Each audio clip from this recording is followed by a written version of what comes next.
33,000 foot से बगैर parachute गिरने वाली खातून जिंदा कैसे बच गई। नाजरीन, इंसान कितनी बुलंदी से गिरकर जिंदा बच सकता है। वैसे तो एक या दो मंजिला इमारत से नीचे गिरना भी जानलेवा साबित हो सकता है, मगर एक खुशकिस्मत खातून 33,000 फुट की बुलंदी से गिरकर भी जिंदा बच गई थी। सर्बिया में पैदा होने वाले एयर होस्टेस वेस्ना वेलोलिक 26 जनवरी 1972 को स्टॉकहोम से बेलग्रेड के जानिब जाने वाले तैयारे से इतनी बुलंदी से नीचे जमीन पर गिरी थी। दरहकीकत ये अपनी नौइयत का एक अजीब आलमी रिकॉर्ड है, जिसमें कोई 33,330 फुट की बुलंदी से बगैर पैराशूट गिरकर जिंदा बच गया।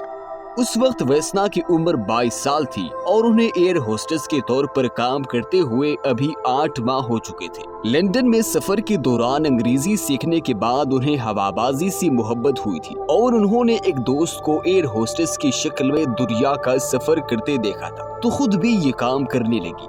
1971 में यूगोस्लाविया की कौमी फिजाई कंपनी में एयर होस्टेस की हैसियत से शमूलियत भी अजीब अंदाज से इख्तियार की थी। क्योंकि वो लो ब्लड प्रेशर का शिकार थी, तो तिबी मुआयने से कबल उन्होंने कॉफी की मुतादिद कप नोश किए थे ताकि ब्लड प्रेशर मुस्तहकम रह सके। ये तरीका काम कर गया और वो तरबियत के लिए मुंतखब कर ली गई। 8 माह बाद वो कंपनी के स्टॉकहोम से बेलग्रेड जाने वाली परवाज के अमले का हिस्सा बन गई, जो कोपनहेगन पर स्टॉप और करता था। 26 जनवरी को ये परवाज कोपनहेगन एयरपोर्ट पर उतरा और दोपहर को 3 बजे दोबारा परवाज कर गया और 45 मिनट के बाद ये सानहा पेश आया। 4 बजे के बाद तैयारे के सामान वाले हिस्से में एक बम धमाका हुआ, जिसके नतीजे में तैयारे के टुकड़े टुकड़े हो गए और वो 33,330 फुट से नीचे जमीन पर जा गिरा, जिसमें सवार 28 मुसाफिर और अमले के अफराद हलाक हो गए और सिर्फ वेस्ना ही जिंदा बच सकी। वो तैयारे के टुकड़े होने के बाद खाने के ट्रॉली में फंस गई थी और चेकोस्लोवाकिया, जहां उन्हें ब्रूनो होनकी नामी शख्स ने दरियाफ्त किया था,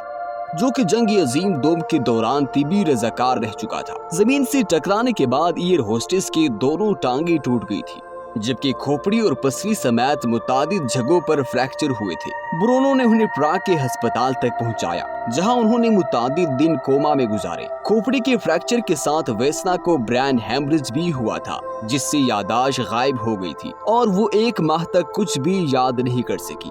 बस ये याद था कि वो परवाज के दौरान मुसाफिरों को खुशामदीद कह रही थी। लेकिन अस्पताल में वालदैन को देखने के बाद यादाश्त किसी हद तक वापस आ गई। जब अस्पताल में 10 माह गुजारने के बाद वो फिर से चलने फिरने लगी, तो डॉक्टरों को तवक्को नहीं थी कि कोमा से उठने के बाद वो ज्यादा अरसे तक जिंदा रह सकेगी। मगर इस खातून ने सबको हैरान कर दिया। चहलकदमी के दौरान पहली चीज जो उन्होंने मांगी थी वो सिगरेट थी। जब किसी हथियाबी का ये अमल मुख्तसर और बहुत ज्यादा कामयाब साबित हुआ था। माहिरीन का मानना है कि तैयारे में खातून की पोजीशन ने धमाके के बाद गिरने के दौरान जिंदगी बचाने में मदद दी। वो उस वक्त तैयारे के पिछले हिस्से में खाने के ट्रॉली में फंस गई थी और जहाज का वो हिस्सा जहां गिरा था वो लकड़ी और बर्फ से भरी पहाड़ी इलाका था, जबकि लो ब्लड प्रेशर के आर्जे ने जमीन से टकराने के असर से दिल को बचा लिया। अस्पताल से फारिग होने के बाद वो एक बार फिर से एयर होस्टेस के तौर पर काम करने लगी थी और 1990 में एहतजाजी मुजाहिरों में शिरकत पर उन्हें बरतरफ किया गया। उनका इंतकाल 76 साल की उम्र में 2016 में हुआ था।